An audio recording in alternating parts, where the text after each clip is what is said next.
and we go now to the Big Northern Conference where they've had a little bit of a change. They're all one division, not two division, and every game this year is a game with a Big Northern school. So right now with us, we have a Big Northern head football coach at Winnebago, Mark Helm. And Coach Helm, good to have you on today. And how are things going after a couple of weeks of practice so far? Well, it's been pretty hot. Yeah. but outside of that, things are going as normal, and we're looking forward to the kickoff next week. Last year you guys fought really hard. Really had some talented kids out there. Just the numbers were a little bit short. I know towards the end of games you guys got worn down some because you had to play both ways. How are things looking this year with the numbers and things like that? Our younger numbers are better. We're going to have roughly 50 in the program again. So the overall numbers are better. Varsity numbers are still a little low, but these kids are plugging away, and a lot of them have got a lot of experience at the varsity level. So we're hoping for good things.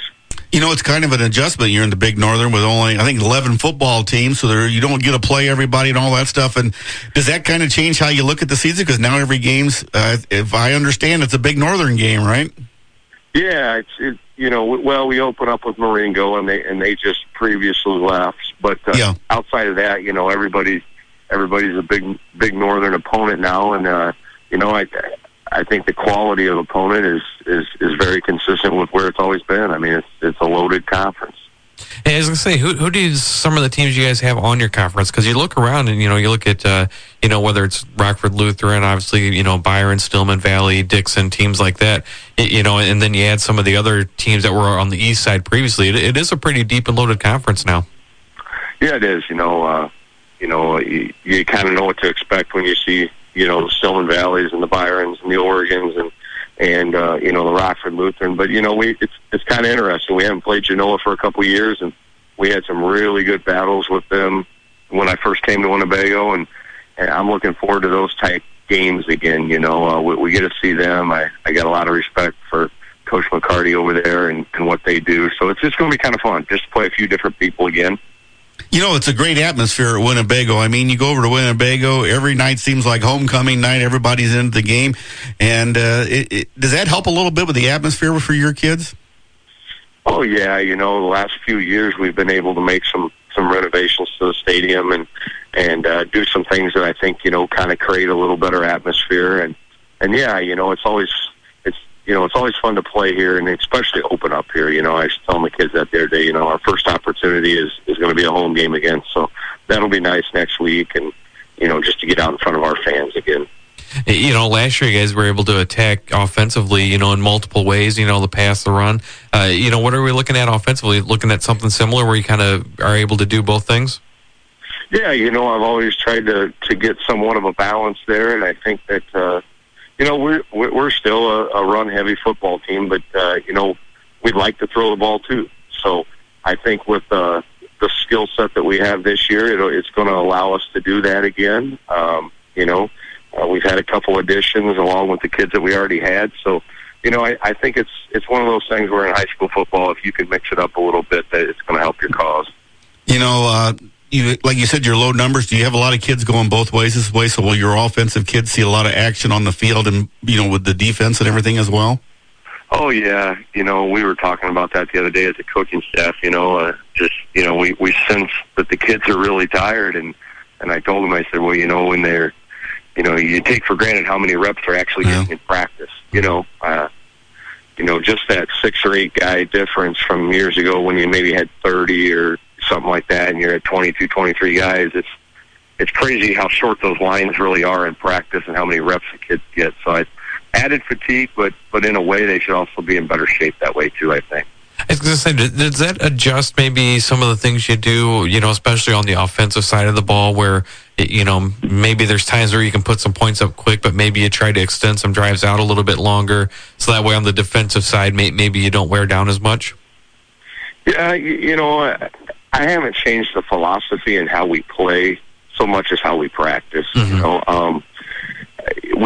I've always kind of played, hey, let's rest on offense a little bit more and let's make sure our defense is honed in. Now, the amount of points we gave up last year, that philosophy was, you probably didn't see eye to eye with that because we gave up points. But What we're trying to do is keep everybody fresh on, for defense. And, our philosophy is they don't score, they can't beat you. But, we platoon backs and receivers in the game all the time to try to keep guys semi-fresh on the offensive side and well-rested for defense. So a lot of those guys also see special teams as well, don't they, Coach? Yeah.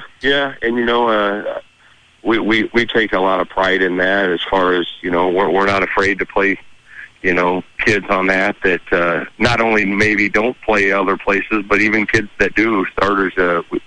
It's such a big phase of the game that, we value it and we put a lot of time into it, and we're not afraid to see guys that play a lot of minutes play those as well. Hey, what are you guys going to get at the quarterback position this year? Right now it's Jeff Smith. He's my 3-year starting quarterback. It starts his sophomore year, so he's learned the offense. He understands what we're wanting to do, and now it's just a matter of polishing those skills for that senior season. When I saw you guys play, you guys you hit hard. It's not just going out there having fun. I saw you against Stillman Valley last year, and they're a big team. You guys went out there and banged. It seems like every game I hear when you're playing, it's almost like a rivalry game. That's got to make it a little tough, too, doesn't it, getting up for that every week, Coach? Well, that's the, the beauty of this conference, I guess you could say, is there are no off weeks, and if you don't come ready to play, you're going to get beaten. It doesn't matter who it is. I got a lot of respect for who we play, and we, I think the kids have started to understand that as well. There's just no off weeks, and if you don't come ready to play in this league, you're going to lose. I was going to say, how tough is that? We talked about trying to rest the kids in spots, those kind of things, but how tough is it for them when they get out there and you talk about the tradition of your program and the deep rivalries when you play a Stillman Valley, a Byron, or Oregon? Because I'm sure when they get out there, they want to throw that rest out the window and just get at it.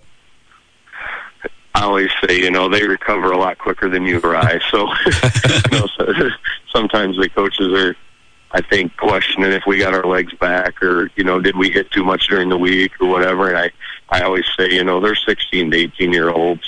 They'll bounce back quick. And, I think, whatever you do that week, regardless of how physically demanding it might be, they pop back quick. And, when those lights come on Friday night, they're ready to go. I know you mentioned you had some new additions to the team this year. Are those kind of guys going to be helping you out a lot this year, Coach? Yeah, it's weird. We've always seemed to kind of pick up a couple kids at junior, senior year that maybe didn't go out as freshmen or sophomore, and we got a couple kids and got a basketball kid that hadn't played in quite a while. It's just kind of refreshing to see. You wish those kids would have gone out all 4 years, but it's kind of refreshing to see those guys pop back in the program and say, hey, I want to play football again. And I think everybody that's done that on our football team is going to find a role somewhere. They're going to get on the field, and I think they're pretty excited about playing football again. A 3-year starter quarterback doesn't matter if you can't keep them upright. How are things looking on the line? We return 3 starting offensive linemen from a year ago. We do have a couple voids to fill there. We got some young kids, kind of campaigning for those jobs. So, they're doing a good job. Coach Thompson and Coach Murphy, they work with the offensive line, and those guys do a heck of a job year in and year out at getting those guys ready to play. And, I think the first week or two, it's going to be, we got to hopefully find a way to get through those games and buy those younger kids some time to get better. But I think at the end of the day, they'll get them meshed into a good unit. You need good leadership on a football team. When you're small in numbers, you got to have a guy that really is a good leader, because sometimes you don't have too many guys to pick on. What kind of leadership you got over there? It's a special group. Like I said, I've had three sophomores start for 3 years now, basically in the backfield. I moved Jay's working team to tight end, which he's played before, but it's just kind of, it's refreshing. You know that they understand what you want them to do, and now it's just a matter of getting the job done. And they've been able to kind of teach and guide the younger guys along the way. So it's kind of nice. We don't have big numbers, but the kids we do have played a lot of football. They're battle tested. So, I'm not worried about, them being ready to play. They know what it takes in this league and how you got to get up for each game. So they're going to be fine.